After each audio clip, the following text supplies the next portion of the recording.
বঙ্গ international film ফেস্টিভ্যালের আয়োজক doctor Rajib শীল তিনি আশাবাদী যে এই ফিল্ম ফেস্টিভ্যাল থেকে নতুন মানুষ অনেক সুযোগ পাবে। এই ফিল্ম ফেস্টিভ্যালে প্রায় শর্ট ফিল্ম এবং বিভিন্ন রকম ফিল্ম মিলিয়ে চালানো হবে। 15টা শর্ট ফিল্ম চালানো হবে প্রত্যেক দিন। 25শে ফেব্রুয়ারি থেকে 28শে ফেব্রুয়ারি পর্যন্ত চলবে এই ফিল্ম ফেস্টিভ্যাল। এবং এই ফিল্ম ফেস্টিভ্যালে আর কি কি চমক আছে, কি বললেন ডক্টর রাজীব শীল, শুনুন আপনারা।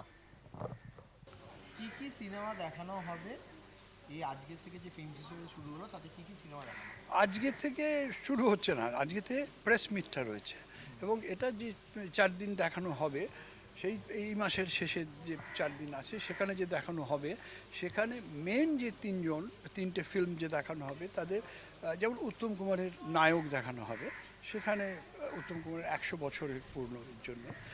দ্বিতীয়ত সোনার কেল্লা দেখানো হবে, সেখানে সন্তোষ দত্তর 100 বছর পূরণ করার জন্যে। তৃতীয়ত তিতাস একটি নদীর নাম, এটা ঋত্বিক ঘটকের 100 বছর পূরণ। এবং এটা ছাড়া আরও টোটাল 15টা ফিচার ফিল্ম দেখানো হবে। শুধু 15টা ফিচার ফিল্ম নয়, এরকম আরও অনেক মোর দ্যান 100 ফিল্মস দেখানো হবে।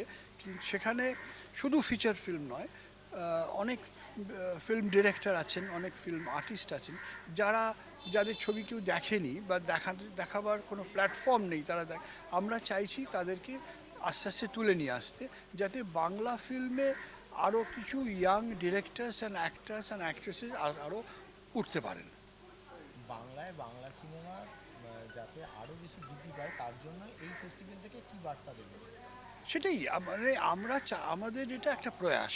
এই প্রয়াসে আমাদের যেটা মেন দরকার মানে আমাদের মানে শুধু আমাদের নয়, বাংলার মানুষের জন্য, সেটা হচ্ছে যে বাংলার মানুষ আরও নতুন নতুন ফিল্ম দেখতে পাবেন এবং ফিল্ম ডিরেক্টর পাবেন।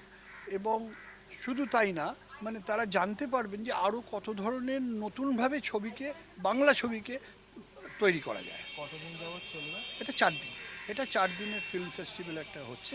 এবং এই ফিল্ম ফেস্টিভ্যালটা আমার মনে হয়, আমি যেটুকুনি বুঝি আর কি, আমার মনে হয় বাংলা ফিল্ম ইন্ডাস্ট্রিকে অনেক উদ্বুদ্ধ করবে।